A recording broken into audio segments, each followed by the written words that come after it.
This is a Badge of Pride Oral History Project interview with Donald Prycer, filmed on November 30th, 2024 at the Writers' Garret in Dallas, Texas. Don, thank you so much for sitting down with us today and sharing your story. I think, our personal stories are also artifacts of our community. And, Absolutely. And so I'm so thankful for you making the time to come and sit down with me today. I'm honored. I'm thrilled that you're here. And so can we start a little bit by you just kind of describing, introduce yourself, share a little bit about your background, and we'll just kind of go from there. Okay, well, I moved to New York in 1973. As a really callow youth, I really didn't know what was going on. I had come out when I was living in Washington, but I was not really part of the scene at all. Mm-hmm. And I didn't know where things were. I didn't have any contact at all with the gay community in New York. But gradually, over the next year, I managed to make some inroads. I had previously gone to Columbia University to get my master's in architectural history and preservation, and then spent a year away, and then came back to New York and started working in preservation in various aspects of the business. And gradually, I started getting to know people, and I got involved with the Lesbian and Gay Community Service Center on 13th Street, and that really introduced me to a lot of what was going on. Mm-hmm. And I also started going to some of the bars and some of the ones that were very notorious, I'll say that. And I never really connected with anybody on a long-term basis. I had lots of affairettes, I called them. And I did have two relatively long-term relationships, both of which were ended by the other party because apparently I wasn't what they wanted. And so that's basically my sort of backstory. Yeah. So where were you born? Where did you grow up? Oh, I grew up in a little town called Edinburgh, Texas. When I left, it had 22,000 people. And I was a nerd and sort of revolved around the outside of the in crowd. And interestingly enough, when I went on my 50th high school graduation reunion, all those girls that just snubbed me completely all wanted to sit with me at dinner. And I thought that was very interesting. Well, so let's chat a little bit about that, right? So growing up in Edinburgh, mm-hmm.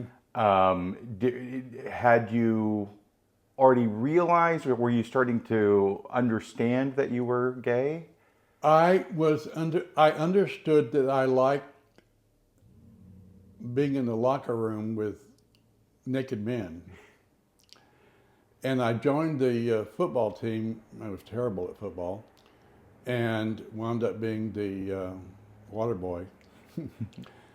And I had one friend who shall remain nameless, who I would go with him when he got ready for his athletic work. And so he would, get undressed and I would accompany him. And he, I think, understood where I was more than I understood where I was. And he was fine with it. And we reconnected at the 50th anniversary. We had a little chat about it. And he's straight, grandkids and the whole bit, and a little laugh over it. But I confessed, or he confessed to me that he knew exactly what was going on, and I did not. Because my parents never had any conversations about sex at all. I mean, we just had to pick it up on our own. Yeah. And so, like, those were your first experiences there in your hometown?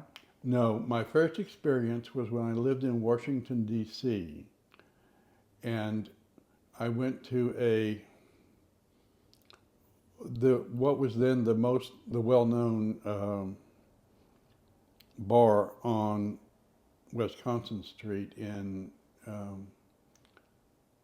Georgetown, and I don't remember the name of the bar right now, but you had to stand up and you couldn't touch anybody.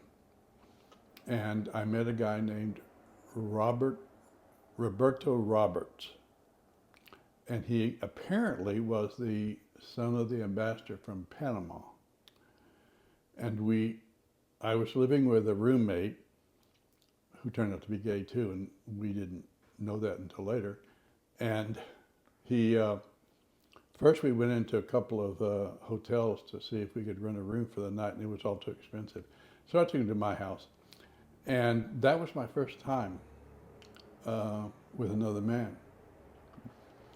And I didn't really have a lot of luck in Washington, and when I moved to New York to go to Columbia, I was in a dormitory, and I had a lot of friends, but they were all straight. And I really didn't have any money to go out. I mean, I had $5 a week for spending money. And of course, you could go out, then the subway cost 10 cents. So I could actually get around, but I didn't have any money to spend. And then when I graduated, I went to Europe on a traveling scholarship from UNESCO. That was a wonderful time, 6 weeks in Europe. And then I got hired to work on the restoration of Eli Palace in Hawaii. And I didn't like Hawaii. You could go to the beach. You could go to the beach, or for a change, you could go to the beach. And there were a couple of bars there that I went and really didn't do much there. But when I moved back to New York, I stayed with a friend that I knew from Columbia for a few days, and then found an apartment for $250 a month and a job, and moved into that apartment with not a stick of furniture and no dishes or anything. And I went to Walgreens, Woolworth, and I bought a pan and a skillet and some dishes so I could cook. And, gradually over the years, turned the apartment into a really nice apartment. I had antiques and everything. And that's sort of how it gradually happened. And I think you, earlier you mentioned that was 1973 when you came out, or is that when you moved to New York? That was when I moved to New York. I came out in 71 after I graduated from A&M, because I got my undergraduate degree in architecture at A&M. And so what was that process like for you when you first came out? Like, who did you tell first, and what was the reaction? My then roommate, and he told me he was gay too. And that night that I took that first person home, he went home with another guy somewhere else. So it was very interesting. And I really never talked about it. It was like everybody knew, but there was no reason to talk about it. And I didn't come out to my parents until when I was 44, I think. And when I talked to my dad, he said, "Well, it took you long enough. We've known for 20 years." Yeah. Yeah. So that was very interesting because I was absolutely petrified that my father would disown me because he was a fairly uneducated, rather right-wing type guy. But there was nothing that stood in the way of us communicating after that, which was wonderful. And we did that until the day he died.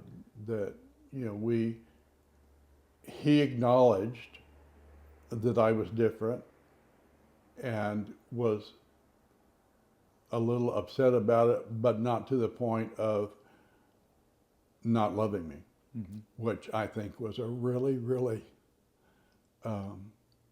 wonderful response on his part.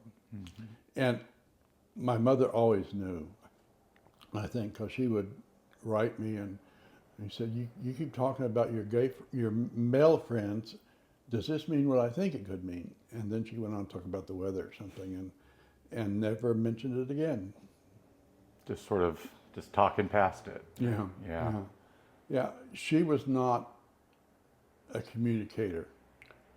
She was a very, very private person. I keep thinking of the passage in the Bible that Mary took these things and pondered them in her heart. That was my mother. Yeah.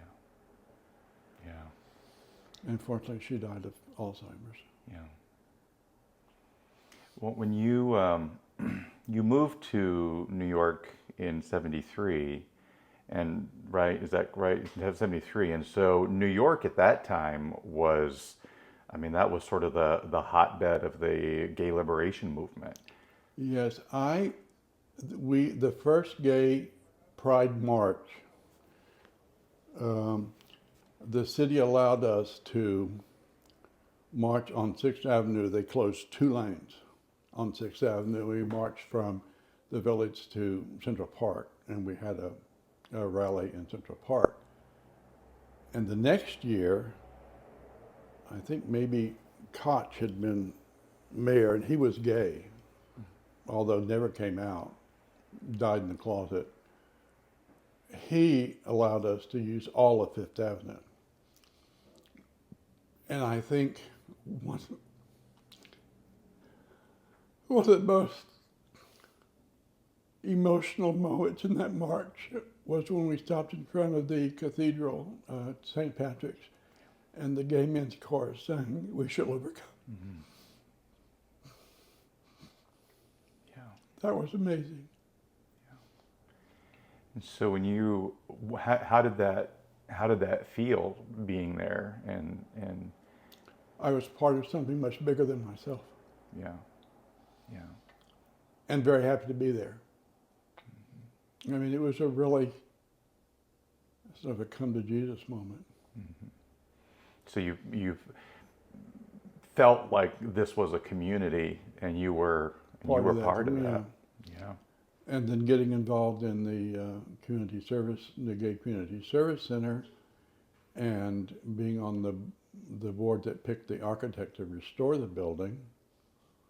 And then we got my company then, because I had been working for various companies, and then that restoration, companies involved in restoration, not necessarily historic restoration, but the exterior of buildings. We formed our own company in '88, and I applied for the restoration project, and we got it. So we restored the facade of the building in '88, and I had picked on the board that picked the contractor, who was a straight woman who seemed to have more experience. As it turns out, she did not. She was lying, basically. And we picked it over a gay company, a gay architectural firm. And one of the things that I said, listen, we cannot, as a gay community, only and a a company that, or a group that wants to be inclusive, we can't not include straight people. And that was the argument that actually won her the contract. And we had a little disagreements during the construction, but you know, got resolved, and she got a citation for the restoration. We weren't mentioned. Why? So why do you think that would be? Because we had our differences. She kept trying to tell my men what to do, and I kept having to say, listen, they work for me, I pay their VICA, I pay their Social Security, you don't get to give them orders. If you want something done, you call me, and I give them orders. And she didn't like that. And she was a control freak, and she wound up being a professor of architectural history at Columbia. And it was because of that restoration project that got her that job. And of course, didn't ever thank me for it. Yeah. Well, so when you finished the project and the community reopened, how did that feel? There was really never a party or any kind of recognition. They just opened it and started using it. And they did an interior restoration, which we weren't involved in, and then there was a not an empty lot, but it had some ancillary buildings that were not part of the historic property that they knocked down, and they built a much larger addition onto it. Somebody in the community just gave them the money for it, like $10 million to build it. And from what I understand, the facade is still standing up and in good shape. Yeah. And that was, God, 35 years ago. Yeah. So were there other groups that you were a part of in New York at the time? Not gay groups. I got involved in Landmark Education, which is a sort of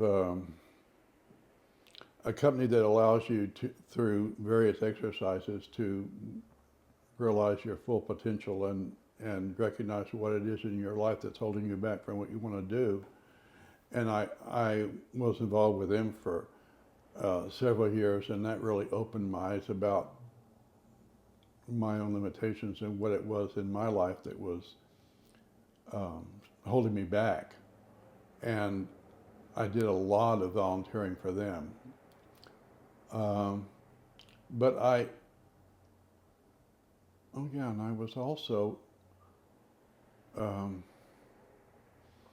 was also involved in the New York State Lesbian and Gay Association that worked at the state level to change laws. And I was on that board for several years. In fact, I was one of the founding members of it. Well, I didn't actually found it. They asked me to join it when they I'd forgotten all about that. Yeah.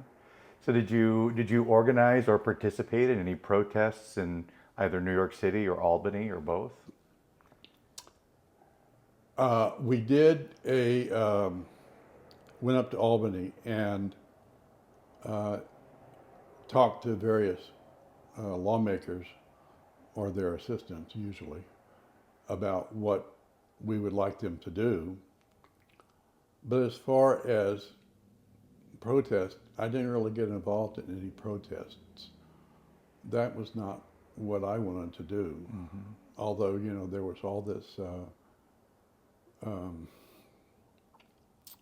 what was that guy's name who, Larry, He wrote several very important gay books. And Larry Kramer? Larry Kramer, yes. He was involved in a lot of protests, including one in the Catholic Church that just got the bishop, actually he was an archbishop, I think, just really got under his skin. And they did a lot of invasive protests at various levels, and the community was divided about that tactic, about whether or not that was a good thing or a bad thing. And I think in general, it was a good thing because it made people aware of what was going on. And that was all about the AIDS crisis. Yeah. Yeah, so you mentioned you moved to New York in the 70s, and that those early pride marches, and you're feeling part of a community there, and so we kind of, and you're involved in the restoration of the Gay and Lesbian Community Center there, and then so of course we've got to talk about that very scary time in New York, right? I think it was in the summer of 1981 that the New York Times first published, that first article about AIDS. Yeah. And in '79, a drag queen named Ruby Redrims died of AIDS. And it was unnamed at that point. We didn't know what it was, but she just kept having these reoccurring illnesses. And that was the first time I'd ever really understood that there was something going on in the community. And a very good friend of mine who I had a brief affair with and who was a roommate of mine for a while, died in 1981. That was the first friend I had who died. He went back to his home in Tennessee, close to where Loretta Lynn grew up, and died there on Mother's Day, actually. And he was getting involved in cooking. And he would have been an incredible chef if he'd been able to live. That was the first person. And then basically over the next years, every single good friend of mine died. Every single one. And the last one died in '95. And that was a friend of mine who was German, who came to this country with a painting by, anyway, this German medieval painter, to restore it because the restoration person who was best known for restoring oil tempera on wood was at the Metropolitan Museum. So he spent 6 months there, and then he came back later and stayed with me, and then I visited him twice in Berlin. And then I got the notice in the mail that he had died in '95, and that was the last of the my really good friend. And he's the one I miss the most, actually, because we had a really, really close relationship. He lived with me for 3 months when he came back to finish up the restoration of the painting. And we were very compatible. I mean, he was restoring paintings and I was restoring buildings, and we had a lot to talk about, and he was very interested in restoration in general, and so was I, and it was a really compatible relationship. It was not sexual, but it was a very, very good friendship. Yeah. And so how was that for you, sort of navigating that personally, right? Obviously to be active, how did you navigate that personally? Well, basically after 1981, I was pretty much celibate. We had, if there was no penetration, we would basically cuddle and jack off together, and that was about it with all my other relationships. But after probably 1990, I stopped going to the bars. I mean, the mine shaft was probably the worst, the biggest spreader of AIDS in the city, because it was a backroom bar with all kinds of sex going on and drinking and drugs and everything. The city finally closed it down. They also closed down all the bathhouses. And actually, Mayor Koch did that. I think it was Mayor Koch who did that. He was the mayor for 12 years during the worst of the epidemic. Yeah. And so has that sort of, I mean, you mentioned that, so for you, your personal sexual practice really modified, right? Completely, yeah, as a result of that. So, and then you said, so really just kind of remaining celibate for, I mean, I guess since then. Yeah. Yeah. And so when you think about relationships and sort of deep friendships, you mentioned this friend that passed away in '95. Have there been other sort of close friendships and relationships throughout your life? Yeah. Those 8 people that were my closest friends, they were very close relationships. Not sexual, but friendships. And we went, a couple of them, we did vacations together. We did dinner parties. My Mexican dinner parties were a big hit in that circle, and nobody dared to not come because they knew it was going to be good food and good drinks, and because I enjoy cooking, and I would make 3 types of enchiladas: beef, chicken, and mushroom, and they would pretty much be gone by the time. And usually it was like 12 people, and it was all buffet, and I had a big enough. I mean, my living room was 27 by 15, and so there was plenty of space for a party. Yeah. And I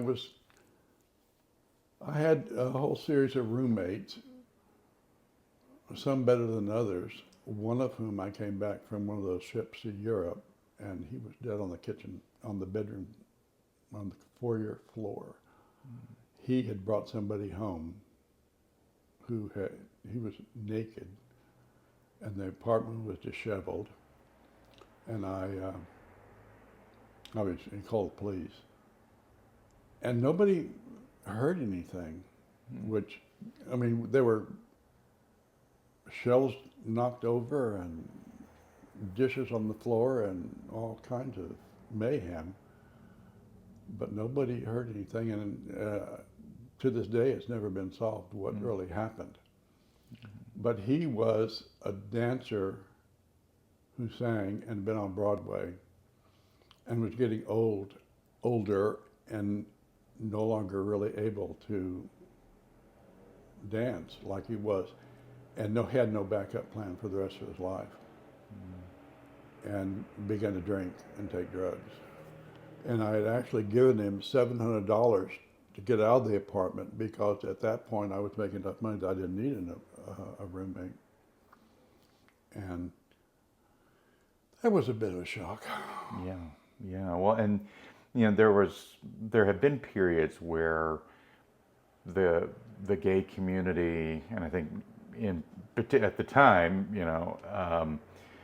sort of gay bashing and things like that were going on.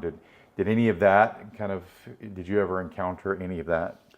No, and I think one of the reasons was because I'm a big guy, and I think very often it was people who had feminine traits and who were smaller. But then there was this one guy who was very well known in he was a special service, been in Vietnam, and he was like 5'2", and he was lethal. And he'd been attacked 2 or 3 times and just wiped the attackers out. One time it was 3. Knocked them cold, kicked them, put them in the hospital. So he was a hero in the community because he let any shit happen. Mm-hmm. And he'd come to the rescue too of other people too, because the subway, to walk to the bars, you had to navigate. In Chelsea, you had to walk down streets, and sometimes people would come from Jersey and just to pick on gays. Mm-hmm. And for a while, there was a talk about setting up some kind of a police force to deter this sort of thing, because for a while, actually during the height of the epidemic in 85 and 86, it was really bad in New York with regard to that kind of stuff. But it gradually, the police actually did a pretty good job. There was the police station in the village had several gay policemen, and they sort of took a lead in getting rid of that kind of stuff and arresting people and so on. And it sort of died down. I don't know how it is now with all this trans stuff going on. And there was a whole community of mostly Black and Hispanic homeless trans people who lived in the street and who basically slept in the back of trucks at the big meat market area, which no longer exists. They moved it out to Bronx, but there would be trucks that they would be empty, and they would sleep in there. And I was on a jury once where one of those guys killed another one, and it was a real awakening about that sector of the population and how they lived and what they did to make money. I mean, basically, they either sold drugs or themselves. And one of them got into a fight and stabbed another one to death. He went to jail, and I found out later that he only lived about 2 weeks in jail because he was trans, and some of the other jailed people decided he didn't need to live and beat him to death, which was very sad. But you know, that was what was happening in that sector of the community, and that was a real eye-opener about how the other half lives. Mm-hmm. And did you have any of those people as friends or acquaintances? No. Never got. Well, I take it back. There was one. I was having a relationship with a friend who lived in the East Village, and he had a friend who would sometimes come and eat with us and would take money. We'd give him a couple of dollars or something But he made his way as a prostitute. He was a pretty good-looking black man, but very trans. And when he got all dolled up, you couldn't really, yeah. I mean, he was like RuPaul. You couldn't really tell that he was a man. That was the only one I really knew. Yeah. When you reflect back, what are some of your moments, and I'm thinking really just kind of in particular your experience as a gay person and in the community.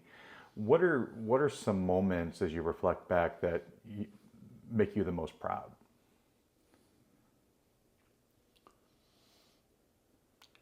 Restoring the facade of the Gay Community Service, being on the board of the New York State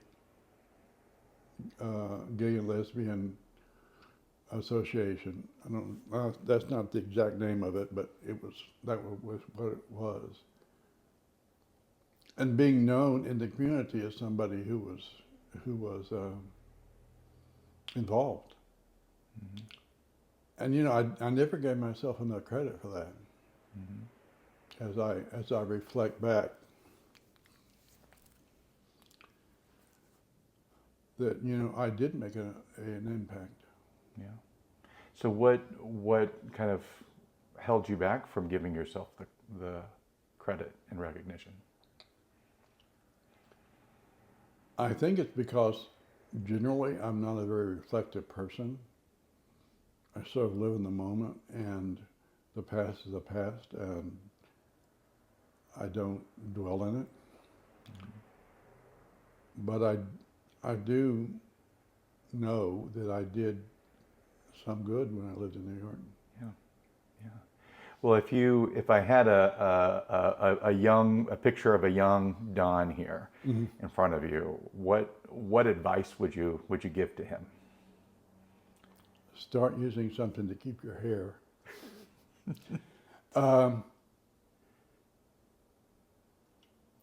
Not being so judgmental of your relationships, because part of it was none of them were good enough. They weren't good enough. They were not the right one. That there was always somebody else who could be better. Even though there was a real connection between us, it was not a full-on connection. It was not someone who I would think, well, I could live the rest of my life with this person. He's okay right now, but maybe somebody else is going to be better. Mm-hmm. And I do recognize that in myself. I was very particular then, less so now, but of course I have no expectation of having a long-term relationship at 78 years old.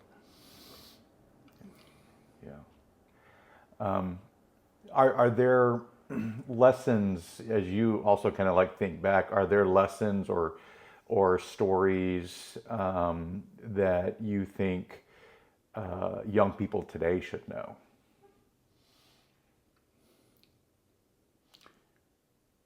Well, I think the best thing I could say is that you should be proud of who you are, and not so much what you are, but who you are as a person in the world, and that you probably are going to have to fight for what you want out of life, and it's going to have to be harder for you as a gay person than it would be a straight person, especially if you're a gay Latino or Latina or a gay black person, because those people have the most, I mean, in straight society they have a problem, but in gay society that problem is much larger. So, and there are You know, the guy who did Rent, the musical Rent, he was a gay man and a Latino, and he made his mark and created something lasting. And he was a mentor for a lot of other people, but fortunately he died the day the musical opened on Broadway, which is just so ironic. Yeah, yeah. Are there? You mentioned earlier Larry Kramer. Did you know Larry or any of the other folks that were in ACT Yeah, UP? I did, not well. I went to several parties that Larry Kramer was there, and I found him both charming and offensive. He would never shut up about being proactive and, you know, shaking up the system and so on and so forth. At the same time, he was a wonderful conversationalist and probably one of the smartest people I ever met. I don't even know if he's still alive. I think he did pass away in the last few years. Oh yeah, I know. You know, yeah, he did. Yeah, I remember that now. Yeah. Yeah, but he wrote The Normal Heart and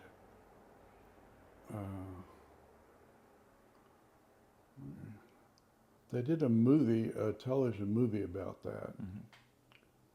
Yeah. Jim Parsons was in it. Yeah. And that was a very moving, very well done movie. Yeah. And the first one I ever remember was Longtime Companion. And that was the first time that the New York Times actually wrote that, rather than gay and lesbian or anything. So that was a pivotal moment also. Yeah.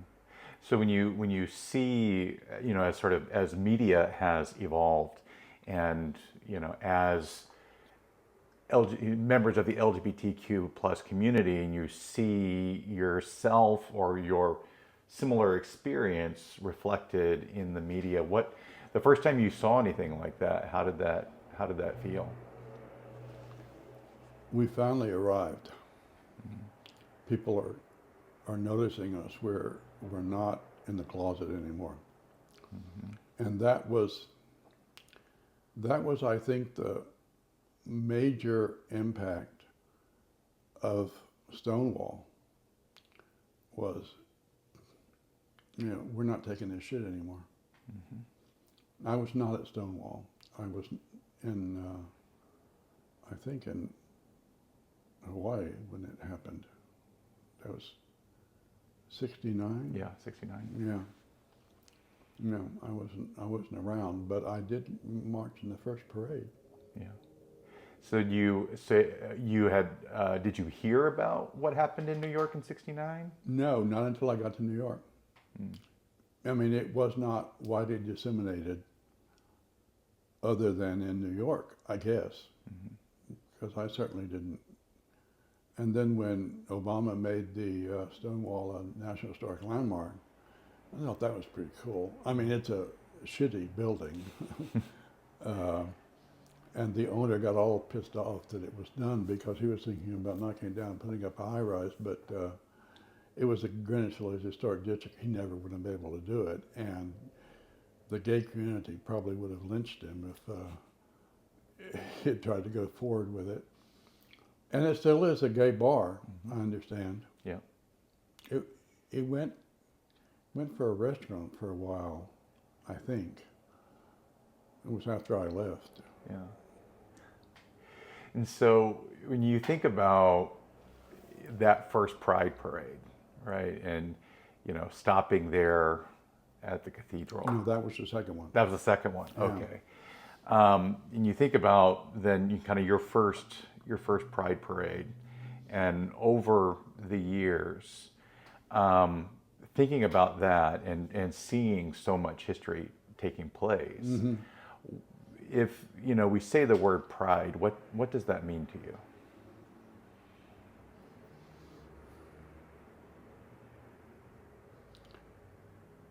The ability to take pride in who you are in spite of what society might say. I think that basically sums it up. Yeah, nice, short and sweet, right? Yeah, absolutely. It's simple. It's a simple concept, right? Well, are there when you think about the history of our community, how do you think that? How well do you think that's being preserved and respected? Well, certainly the incoming president doesn't give a shit about it. I think there are a lot of groups all over the country, even in red states like Alabama, that are attempting to preserve the gay legacies. And I'm very proud of that because, there are gay bars in Birmingham, and they're allowing them to stay open. Although I understand that lesbian bars are in great danger. The last one in Oakland closed. So the lesbians certainly are, lesbian community is certainly also involved in preserving their legacy. And I was reading that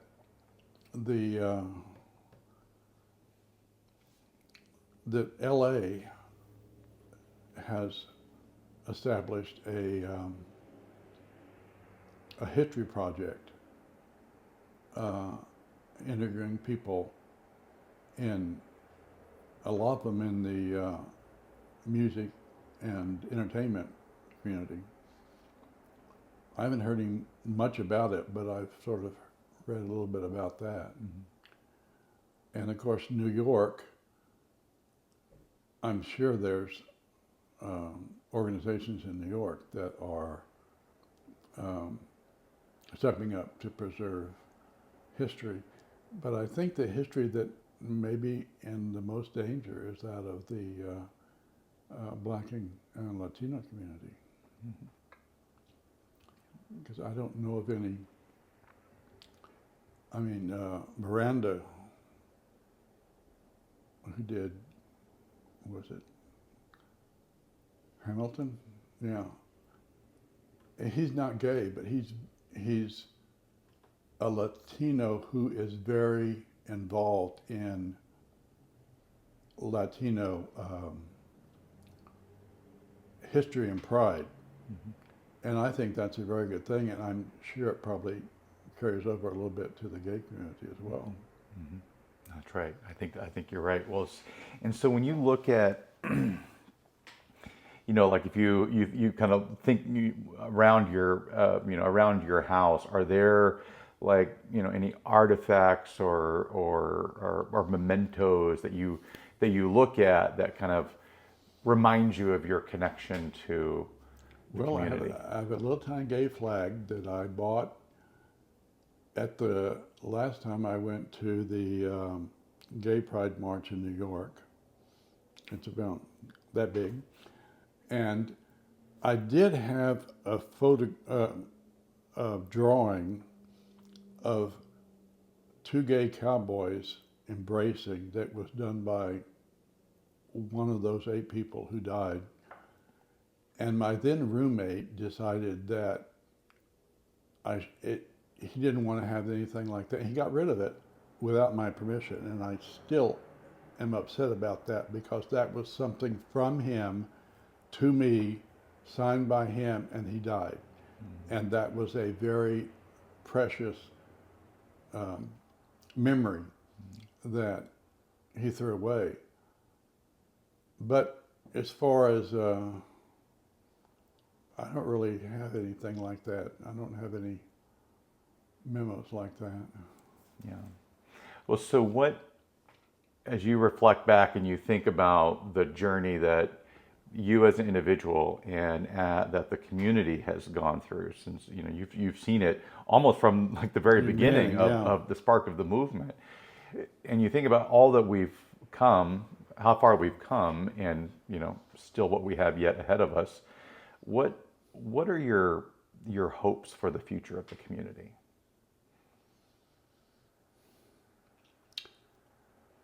Well, I think the thing that we have to focus on now is the repression of the trans community. That should become one of the focuses of what we need to do to make our people part of the larger community and more accepting by the straight community. Because right now it's a political thing. I mean, I don't think that any of these people who are screaming about trans men taking a piss in a woman's restroom is something that is anything less than just political. It's another boogeyman for the right to try to repress. And excuse me, I need a little water. Yeah, absolutely.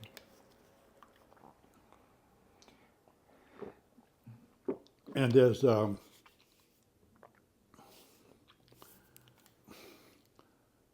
we really, I mean, I was so shocked when Trump was reelected. I mean, I didn't sleep at all that night.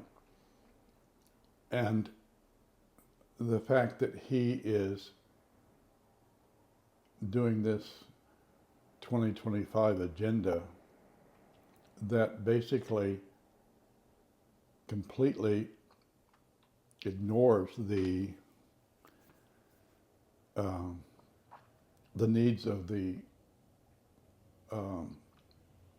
lesbian gay community, but also of poor and working class people, so that his rich people can get richer, is extremely upsetting and frustrating, and also having loyalty to him as the only criteria to hire somebody is, well, he's a fascist. That's just all there is to it. Mm-hmm. Yeah. And at this point, I'm a little pessimistic about how things are. And if Trump is able to, push through all of these things that he says he is, what's going to become of the country? Yeah. So it's going to be incumbent on all of us to kind of be proactive and members of the community, right? And really kind of be active. I think you mentioned one of the words that I think that you mentioned that you would sort of describe yourself was active, right? You were you showed up. You think about sort of that notion, right, of community, of family. How has the concept of family and community, has that morphed at all? Has it evolved at all for you?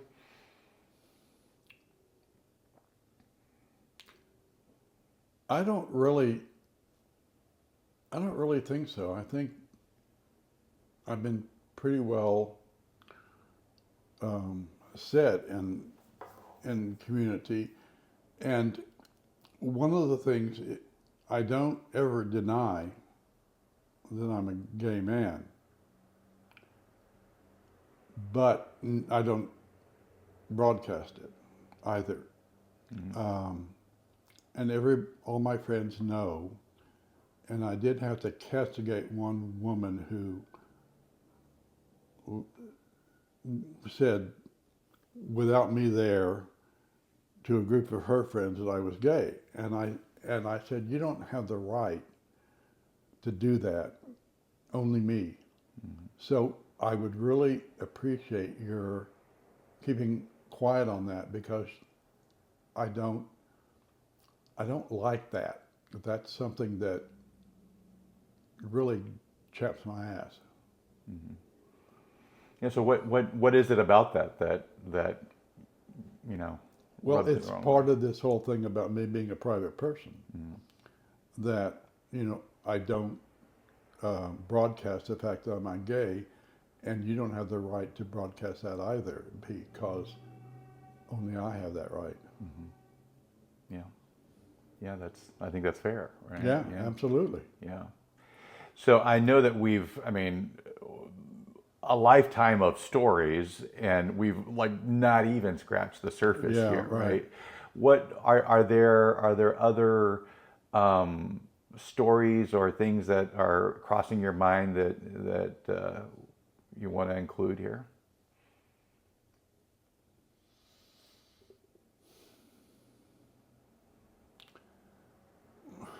You know,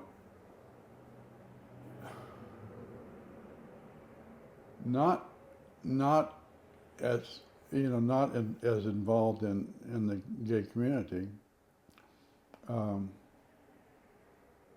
Pretty well told my story. Yeah. Great. Well, Don, this has been so generous of you to sit down with me and to give us the gift of your story. It's a delight to, poke around and learn Yeah. a little bit from someone who has lived and witnessed so much history. Yeah, I until you came along, I never really realized that was true. That was my life. I just lived my life. And the fact that it was a pivotal moment in our collective consciousness is a revelation to me. Yeah. Yeah.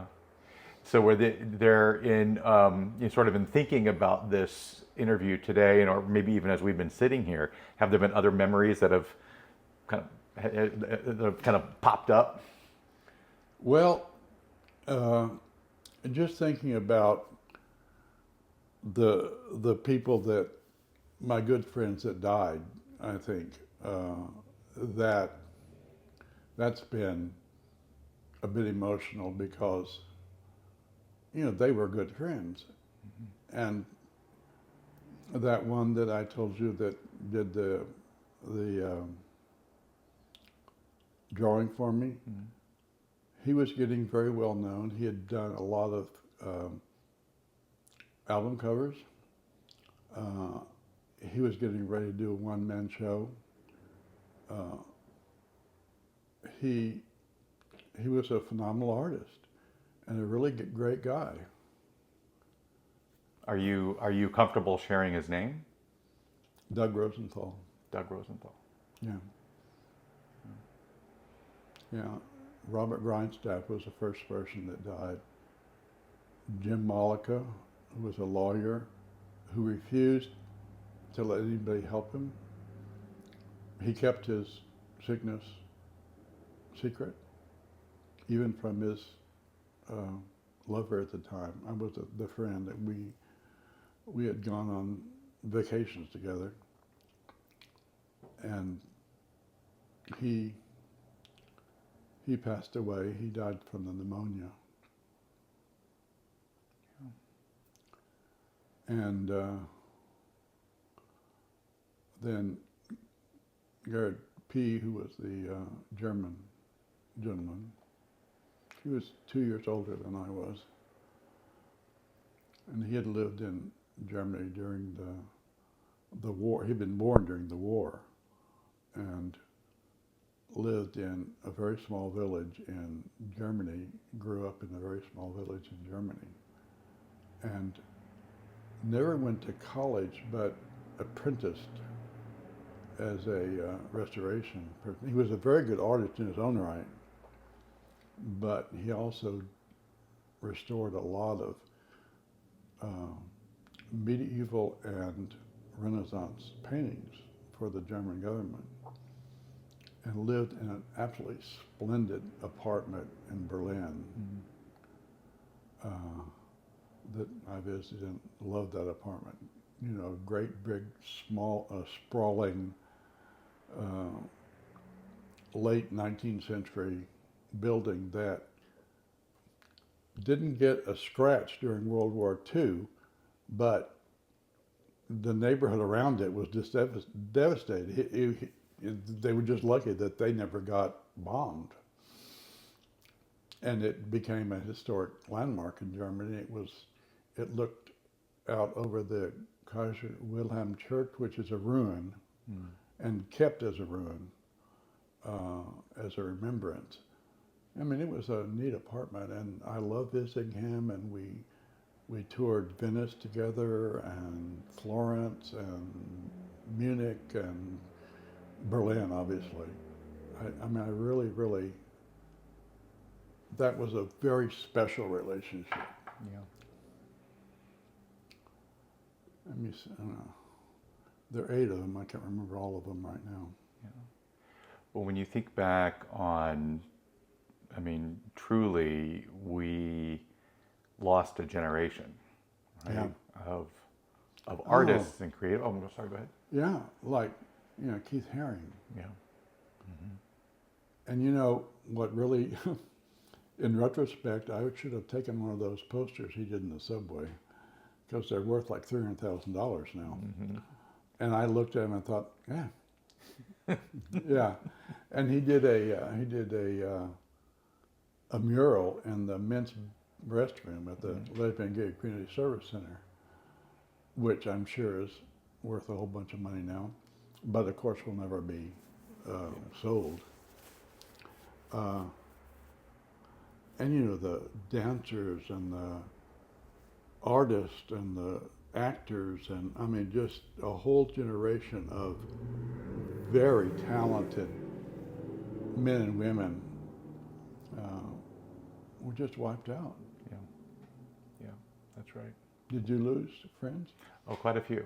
Yeah. Quite a few. More in the early 90s, as I was just coming out, is sort of when and so sort of the last crop of a lot of young people who died. Yeah. Yeah. Well, mine were all around mid-'80s mainly. Yeah. Well, I think that's it. Okay. Well, Yeah. it's been a catharsis. Is that the word? Conversation. Yeah, absolutely. Well, I'm so thankful for your generosity in sitting down with me for this.